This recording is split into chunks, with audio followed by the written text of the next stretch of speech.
Mic check, 1, 2. Mic check, 1, 2.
Good afternoon, everybody.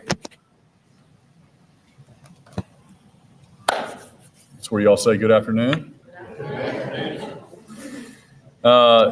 This morning we had a great announcement. Something really exciting happened through Be a Neighbor, which was my initiative of helping neighbors, walking with neighbors.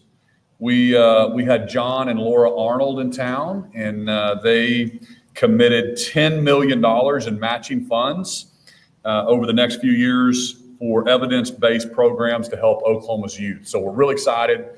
John and Laura have been friends of mine for the last several years, and great philanthropic folks. They live in Houston, Texas, and great family. Was in the energy business, and now their mission in life is to give away their fortune and invest it in evidence-based, youth-based services. So what I like about that is John is such a great business person. He's looking at data, and he wants to use his dollars to match with state funds and programs that we're working on in the state of Oklahoma. And then we believe that if we can demonstrate major improvements, we can attract a lot of other nonprofits and also other foundations around the country to help us invest to improve outcomes in Oklahoma. So a couple of those are Wendy's Wonderful Kids, and it's a program for foster families to encourage adoption here in the state of Oklahoma. So we're really excited about that. That's going to be one of the first programs that are going to be part of this grant system. And then Saga Tutoring. They're not in Oklahoma yet, but we're going to track them now that we have some funds available. And it's a proven tutoring program that helps high school kids turn their math scores around. And so really, really excited about that. But Arnold Ventures is going to match state and local dollars already being spent on programs that have evidence-based results. So encourage any other nonprofit or some of these programs in our state that you think that you can prove great outcomes to contact Brian Boback at Office of Faith-Based Initiatives. And we'll put that in the queue and try to get some good dollars your way and figure out if we can get start improving Oklahoma's outcomes in whatever endeavor your nonprofit's after. So with that, let me open it up to questions, comments. We've got a microphone passed around. Hello.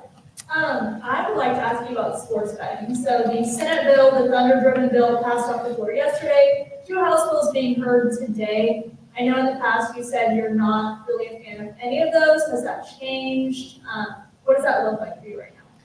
No, I mean, nothing's changed. None of those bills that have moved off the floors of the House or Senate have got my input on them.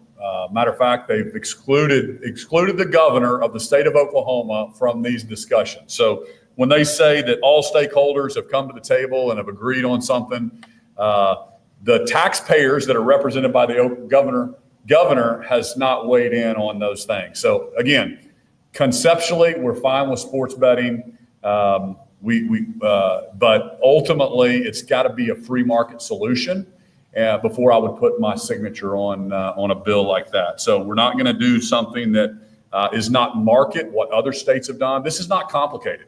If any single business person was sitting in my shoes representing the taxpayers of Oklahoma and would look at what they were doing in New York or New Jersey or in every other 40 states that offer sports book, this isn't complicated. You simply create the program that other states do, and you can roll that out. That was the plan that I put forward, and unfortunately, those aren't the 2 bills that are moving across the Senate. These are tribal push bills that are only going to benefit the tribes and not the citizens of Oklahoma.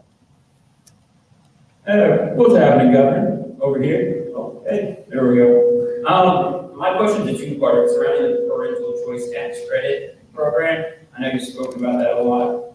So the first part of it is we really have no bills surrounding oversight or accountability when it comes to the parental choice tax credit program. We're talking about millions of dollars. You know, our education ranking is one of the lowest in the nation. Teacher pay, we have a huge issue with that. But we're going to give millions of dollars to the private sector, and we have no control basically over the private sector when it comes to education.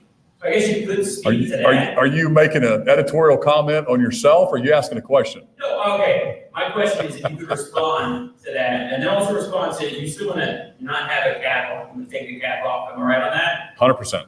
Okay, Arizona removed their cap and it put them in a bind. They had a budget deficit, and then credits mainly went to wealthiest families there. So I guess two-part would be talking about removing the cap too. I got a question for you. Who's giving you those questions to ask? I see you reading off your phone. I give myself an hour before I get here. So your question was, do I like the parental tax credit for parents? Absolutely. I want money to follow the student. I want to put parents in charge of their kids' education. You got to remember, this is a separate set of funding that is in our education funding. So we're not taking anything away from our public schools or public education. We have right now a $250 million tax credit that helps tons of families in Oklahoma. I don't know if there's 30 or 40 or 50,000 families that are being benefited by it, but I have people stop me at the grocery store, stop me everywhere saying, Governor, thank you so much for making it possible for my kids to go to a better school. And so again, I'll say it, I've said it a million times. Rich people already have school choice. They can put their kids wherever they want. We just gave working families, every single family that happens to be stuck in a failing school district, the ability to move their kid to a school that better fits their needs. And I'm 100%, I'll stand by that every single day. And I'll always advocate for parents to have a choice on where they put their kids in school. Governor, I wanted to ask you about the request from Superintendent Walters on ESSA funding for schools that was a block granting component of that. I was curious if you've had a chance to review that, what your thoughts are off the bat, and have you had any conversations with the superintendent about whether that's a good idea or whether there's concerns? Because I know some people fear that there might be, some vagueness in how it would be dispersed and maybe it would not be done the same way that it currently is evenly. It's a great question. I actually met with the speaker and the pro tem as we talked about that. And it's really a great conversation. And I encourage the legislature, they really need to start thinking about this, because I do believe that the Trump administration is moving to more flexibility at the state level, right? So these block grants, if you think about block grants or money coming to the state without strings attached, we think that's a good thing. We think the state can have more flexibility. But at the same sense, we need to put some parameters around that spending to make sure it's spent how Oklahoma thinks it should be.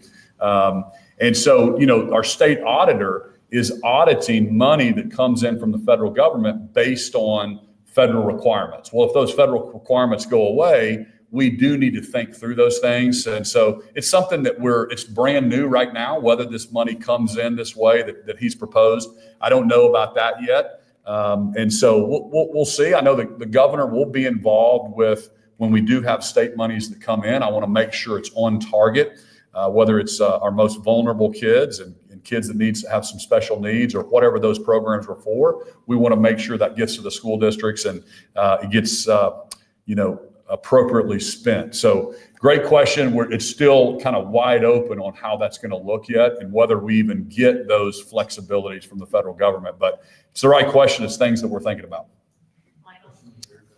Yes, sir.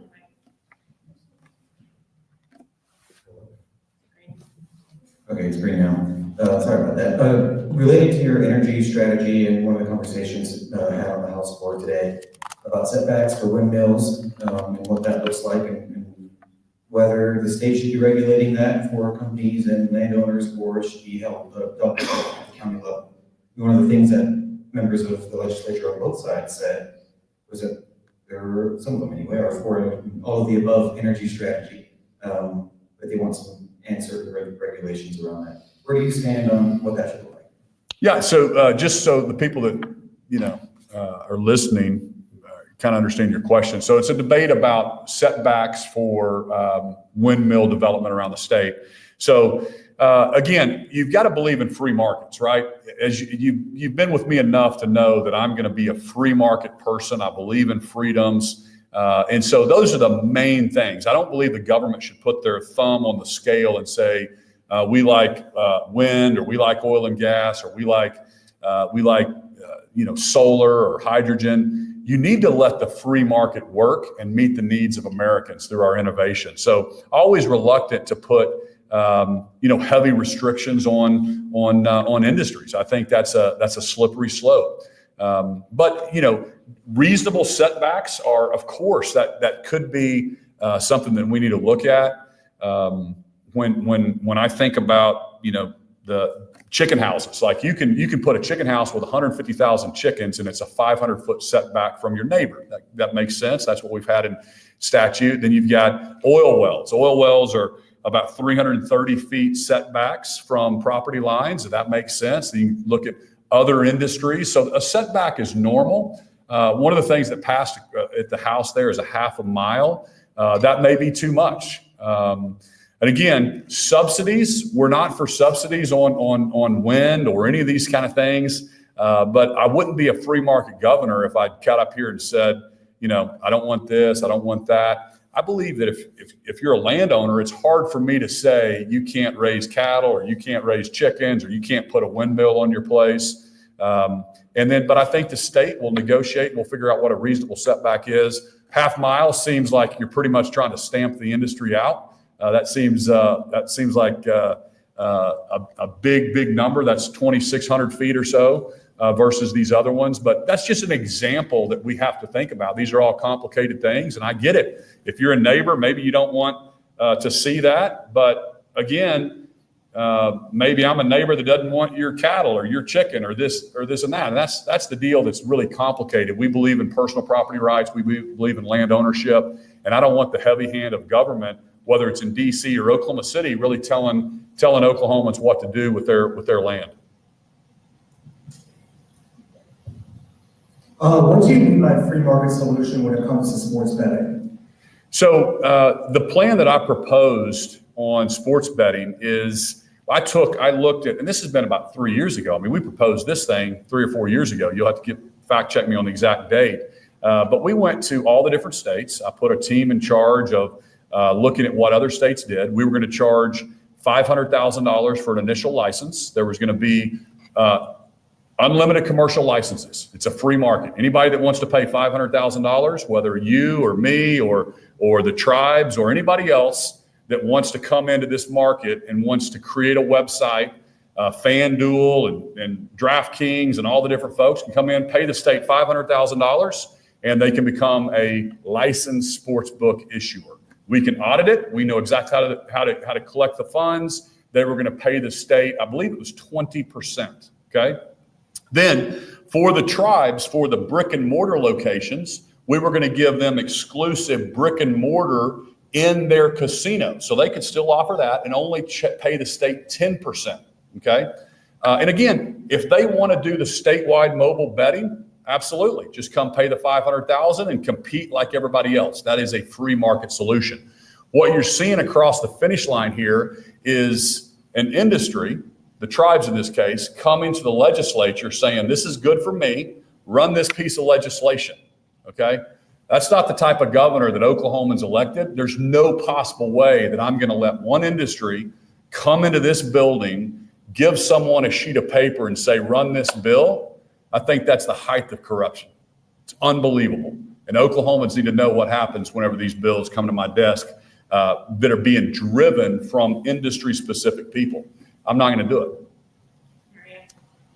Governor Green, thank you for taking our questions today. I wanted to ask you about the State Board of Education. They meet tomorrow. Last month's meeting was the first time that your 3 new appointees got to attend, and they came in, questioning things right away. I think you had said in advance of that it was time to hold Superintendent Walters accountable, and it certainly seemed that was the mentality that these board members had. So I just wanted to ask you, is that something you would encourage them to do? Just what, if any, message did you have for those board members? I haven't spoken with the board members since we put them in place. I'm not even sure if I spoke to them. My team, of course, spoke to them, but anyway, they're great Oklahomans. I just want fair-minded, smart Oklahomans on these boards asking questions, focused on education, focused on outcomes for kids. How do we get dollars on targets? How do we make teachers give them the type of tools that they need to be the best and brightest in the classroom? So there's no instructions on what we're going to do, but it's like, hey, let Washington, D.C. play politics. let's just focus on making Oklahoma the best state for education. So that's really my only direction to these folks. But unfortunately, it feels like there's a lot of politics all the time in all these different areas. And so that's where, obviously we saw the dust up, and I wasn't going to pick on kids as far as immigration stuff. And so that was one of the things that hopefully we'll get on the agenda at some point to say, hey, I'm not going to put some 7-year-old on a list. That's not a public safety issue. And I just think that's the wrong signal to send in the state of Oklahoma. It's an unforced error. And unfortunately, it caused a lot of turmoil in our communities. And again, as governor, I want Oklahoma to be, top 10 state. You saw did everybody see the Dallas Morning News article on the Texodus? Thought that was great. It was like, for the first time ever, they were reporting there was more people moving to Oklahoma than Oklahoma moving to Texas. And it was like warning Texas, don't worry about competing with the coast. We have to compete with Oklahoma right now, which is exciting. But if we can do what I think we're able to do on education with our free market approach, with our more charter schools, more Christian schools, more Catholic schools, more options for parents, more private schools, more aviation academies, more apprenticeships, more options for parents. That's where we need to be. And I just would encourage our folks to think about how do we get kids reading above the grade level? How do we improve on math? That's why we're working with the Arnold Foundation on the Saga and some of the math tutoring and things like that. Thank you. Yes, ma'am. Hi, thank you for taking my question. I have a question about the wildfires. What is your response to counties who are telling me that they cannot legally declare a drought right now? And also, is there anything that you could tell me about Mark Geller's departure from forestry? So on your first question was the counties declaring an emergency. Not sure if you're talking to the county commissioners or what, if they can declare it. I'd have to check with emergency management or what the rules are in our constitution, whether a county can do that or not. As far as Mark's departure, he's the head of the forestry department, and we had a horrible wildfire in the state of Oklahoma, and didn't think they did a really good job. So.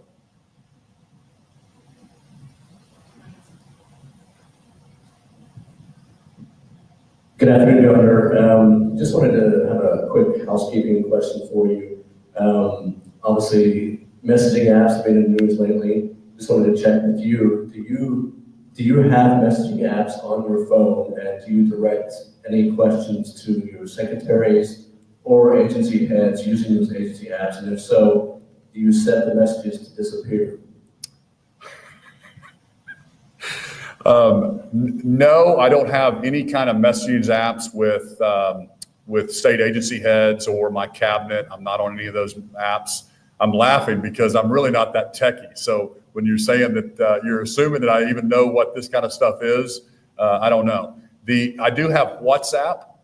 So when if I'm traveling overseas, that seems to be the method that when I was in Asia, I still get phone calls from the Asian folks that we met over there, and that seems to be how they contact me. But that's the only messaging app that I have on my personal phone. But no, I've never Signal. Don't even know what Signal is. I'm just learning about Signal, and it's kind of top of mind right now. But thank you. One more. It's going to be a really good one. Hello, Governor. So this morning, Mayor Holt announced that President Clinton is going to come to Oklahoma City for the Remembrance Ceremony. I'm hoping to get your thoughts on that, and then you've heard if President Trump is also going to make an arrival for that. Yes, I knew President Clinton was going to be here. I do not believe President Trump's going to be here. I think maybe one of his secretaries is coming. I haven't confirmed that yet, so I'll let you know as soon as I know that for sure. But that'll be really exciting. So one of his cabinet secretaries may be here as well. And listen, everybody in Oklahoma knows exactly where they were on April 19th, 1995, and changed the course of this city and this state forever. And the Oklahoma Standard was born out of that. And so it's a great remembrance that we're teaching the next generation, that we're going to stamp out hate. And it's something. I'll be there, and looking forward to that day. It's a great day. I'll be, it's my 7th year, I believe, to do the governor's relay. I've got to start training. I'm way, way behind. I don't do the whole relay. I don't do the whole marathon. It's just a small portion, but they kicked it up this year to 6 miles. So I'm like, dadgum. So I'm going to have to really kick in my training. When is that? When's the marathon? April 27th? I got 1 month. Okay. Man. Can you go from couch to 6 miles in 1 month? Is that possible? Is there training programs for that? Okay. I'm going to have to do that. Well, thank you guys so much for being here. Next week, April 1st, we'll be halfway through the legislative session, and it's going to be a good sprint to sine die. All right, see y'all next week. Thank you. You did?